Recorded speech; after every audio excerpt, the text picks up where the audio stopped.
우리가 비과학적이고 또 종교적으로 허락할 수 없다고 판단되어지는 것, 또 그러한 신앙을 우리는 미신이라고 말합니다.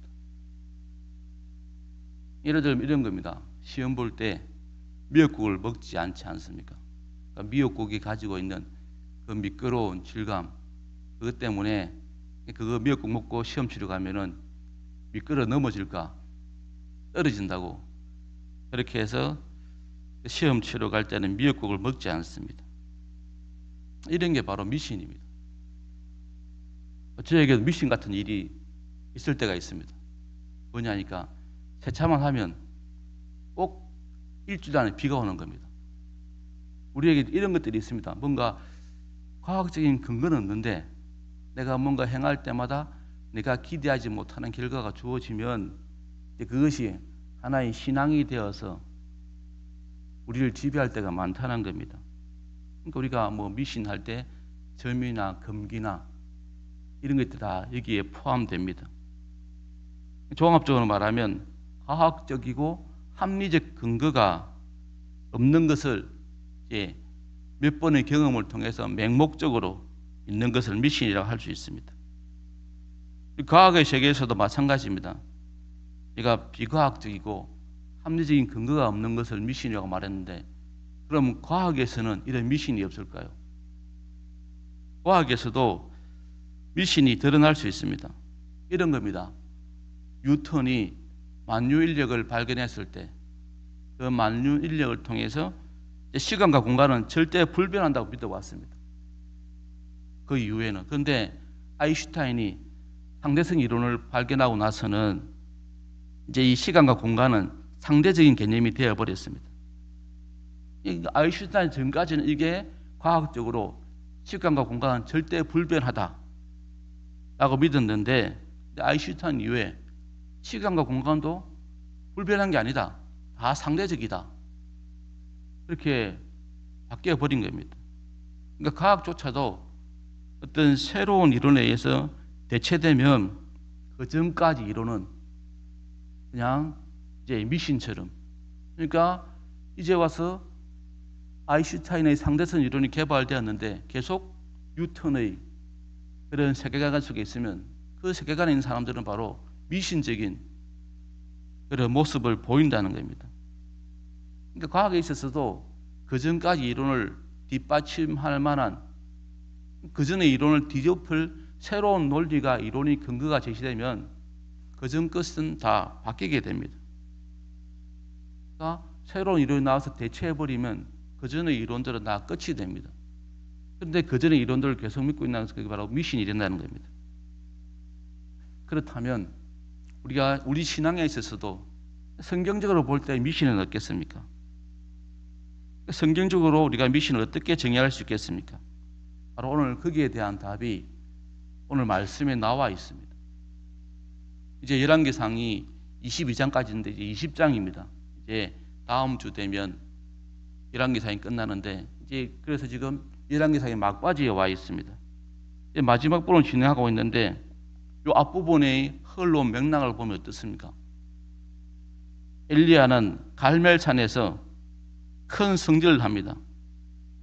상상할 수 없는 그런 성질을 하게 되는데, 그런데 그 성례의 후유증을 앓게 됩니다.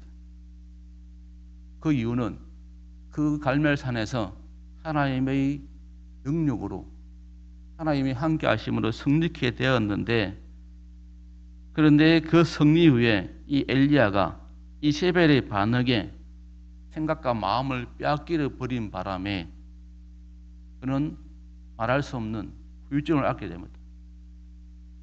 요즘 말하면 우울증, 그러니까 나락으로 떨어지는 그런 경험을 하게 되어집니다. 그렇게 곤배한 상태에서 다시 호렙산에서 하나님 만남을 통해서 회복되어지는데요.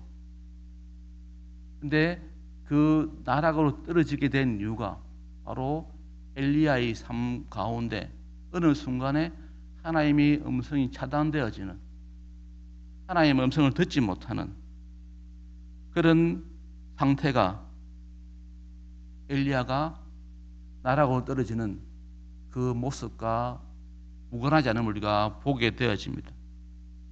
하나님의 음성이 차단된 상태에서 주관적인 확신과 그 표현들이 다 미신이라는 겁니다. 엘리야가 그런 경험을 했다는 겁니다. 하나님의 음성이 차단된 상태에서 그가 가졌던 확신, 그 이세벨을 통해서 그가 느꼈던 그런 영적인 반응들, 그런 것들이 그에게 하나의 미신처럼 발휘하고 있었다는 겁니다. 우리도 그렇습니다.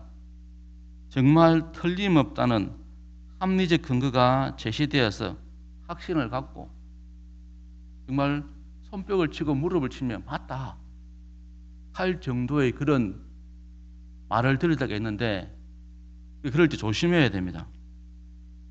정말 내가 원하던 소리를 듣게 되어지고 거기에 공감해야 돼서 내 마음이 빼앗길 때가 있는데, 그게 또 우리 신앙에 있어서 미신처럼 작용할 수 있다는 겁니다. 오늘 말씀 보면 전쟁이 두 번 납니다. 이스라엘과 아람이 전쟁을 치는데요, 첫 번째 전쟁에서 이스라엘이 대승을 합니다. 그리고 다시 아람이 22절부터 두 번째 전쟁을 준비합니다. 그 과정을 지금 보여주고 있습니다.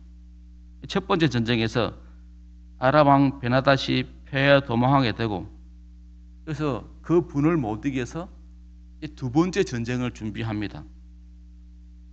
근데 그 두 번째 전쟁을 준비하는 과정에서 베나닷 왕의 모사들이 여러 가지 책략을 제시합니다. 그 책략의 제시하는 그 내용 중에 하나가 바로 그들이 패배한 원인을 이제 복귀하는데요. 그 이유가 이스라엘 신이 산신이기 때문에, 이스라엘이 믿는 하나님이 여호와가 산악의 신이기 때문에 졌다는 겁니다. 이스라엘 하나님이 여호와가 산악의 신인데 우리가 그걸 모르고 사마리아 산에서 전투를 벌여서 그래서 졌다고 생각하게 됩니다. 이 당시에는 아시는 것처럼 다 특정 지역, 특정 곳에 아까 그것을 주관하고 지배하는 다스리는 신이 있다고 믿지 않았습니까? 그런 세계관 속에서 그들이 갇혀 있다 보니까 이런 결론을 내게 됩니다. 근데 이스라엘 이렇게 이제 아람은 여호와가 산악의 신인데, 산신인데 그걸 간과하고 사마리아 산에서 전투를 벌였기 때문에 졌다. 그래서 이제 두 번째에는 산이 아니라 이스라엘 백성을 평지로, 사마리아 평지로 유인해서 싸우면 반드시 승리할 것이라는 그런 이론을 제시합니다. 그런 논리를 제시합니다. 그리고 이 모사는 이 논리가 자기들에게 두 번째 승리를 줄 수 있다는 확신을 가지고 이야기하게 됩니다. 그러면서 이 확신 가운데 이제 이걸 확신하고, 그리고 자기들의 승리를 확정하기 위해서 이제 평지에 맞게 조직을 개편합니다. 군대 편성을 바꾸고 지휘 체계를 바꿉니다. 특별히 지휘 체계를 이제 일원화합니다. 아람은 애굽처럼 통일된 하나의 제국이 아니라 앞에서 보신 것처럼 32개, 그러니까 여러 군주들이 연합해서 이루었던 나라였습니다. 32명의 왕들이 연합해서 연합체로 아람이라는 나라를 만들었는데, 그게 이제 그냥 암묵적으로 베나닷이 리더로 섰는데, 이제 그런 암묵적인 베나닷을, 암묵적으로 리더로 세웠던 베나닷을 이제 확실하게 자기들이 리더로 세우는 그 조직 개편을 한다는 겁니다. 그동안은 자기들이 32명이지 않습니까? 사공이 많으면 배가 산으로 간다고 자기들이 너무 각자의 어떤 판단이 있어서 그렇다 생각하고, 이번은 이기기 위해서 그렇게 이제 조직 체계를, 조직 편성을 일원화시킨 겁니다. 전쟁에서 일사불란하게 움직이기 위해서 베나닷의 1인 지휘 체계로 군대를 바꿉니다. 그리고는 또 1차 전쟁에서 잃어버린 말과 병거를 보충합니다. 그러니까 1차의 때의 수준으로 보충해서 이제 타락의 신을 섬기는 이스라엘과 싸우기 위해서 그들을 평지로 위인하고, 그래서 그렇게 하면 자기들이 이제 승리한다고 확신하고 지금 전쟁을 준비하는 모습을 보이고 있습니다. 그러니까 베나닷을 이제 자기들의 확실한 리더를 세우고, 그리고 1차 전쟁 때 잃었던 패했던 그 말과 병거를 보충하고, 그리고 사는이 아니라 평지에 싸우면 이긴다. 이 세 가지 그런 전략을 써서 그들이 이제 전쟁에 수행하게 되고, 그러면 그들이 반드시 그들보다 강하니 승리할 것이라는 그런 확신을 가지고 지금 이제 전쟁을 준비하는 모습을 보입니다. 근데 이제 이후의 말씀을 보면은 어떻게 됩니까? 결국 아람이 지게 됩니다. 그리고 다시는 이스라엘을 넘보지 못하는 그런 수준으로 그들이 전락하게 되는 모습을 우리가 보게 되어집니다. 근데 성경은 이 두 번째 전쟁을 생각보다 상세하게 기록하고 있습니다. 왜 그랬습니까? 지금 아람이 전략을 세워서 확실한 승리를 위해서 완벽해 보이는 전쟁을 준비함에도 불구하고 하게 됩니다. 그 이유는 간단합니다. 하나님의 계획 속에, 승리 속에 아람이 패하도록 결정되어 있기 때문입니다. 그러나 그들은 전쟁을 치르는 그런 과정에서 하나님이 갖고 계시는 생각보다는 아람의 모사들이나 또 그 베나닷 왕의 어떤 능력에 의지하는 것을 보게 되어집니다. 그 1차 전쟁 때는 어떻습니까? 철저하게 승리를 하게 되어지는데 그건 하나님의 능력에 의해서 승리하게 됩니다. 그러니까 지금 이 아람에게는 이런 하나님의 뜻이, 음성이 전달되어지는, 들려지는 그 소리가 원천적으로 봉쇄되어 있었다는 겁니다. 이게 가장 결정적인 원인입니다. 하나님이 산신이라서, 자기들이 믿는 신은 평지의 신인데 하나님은 여호와는 산신이라서, 그 산에서 산신이 있는 산에서 전쟁에서 진 게 아니었습니다. 그들에게는 하나님의 뜻이, 하나님의 음성이 원천적으로 봉쇄되어 있었습니다. 하나님의 음성이 차단되어 있었기 때문에 그들은 하나님의 뜻보다는 그들이 가지는 주관적인 확신에 근거해서, 그래서 이스라엘 신이 산신이기 때문에 졌다라는 그런 논리를 펴게 되었다는 겁니다. 그런 확신이 생기다 보니까 결국 베나닷 왕은 모사들이 제시한 그 제시에 무릎을 치고, 그게 묘수라고 생각했지만 그건 묘수가 아니라 악수였습니다. 제가 무슨 말을 드리고자 하냐니까, 우리가 뭔가 판단하고 행할 때 하나님의 음성, 하나님의 계획, 하나님의 섭리,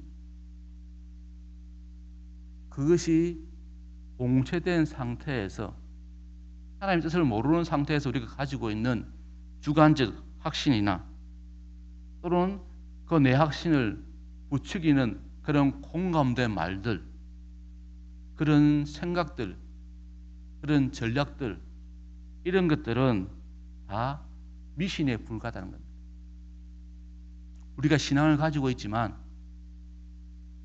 내가 가지고 있는 그 신앙, 그 믿음이 하나님의 뜻에 의해서, 하나님의 말씀에 의해서, 하나님의 음성에 의해서 주어진 것이 아니라 그냥 내가 간섭적으로 그냥 의뢰히 해오던 그런 판단에서 내가 가지는 확신이었고, 그런 생각이라면, 그렇게 내가 행동한다면 그게 바로 우리가 가질 수 있는 미신적인 모습이라는 겁니다.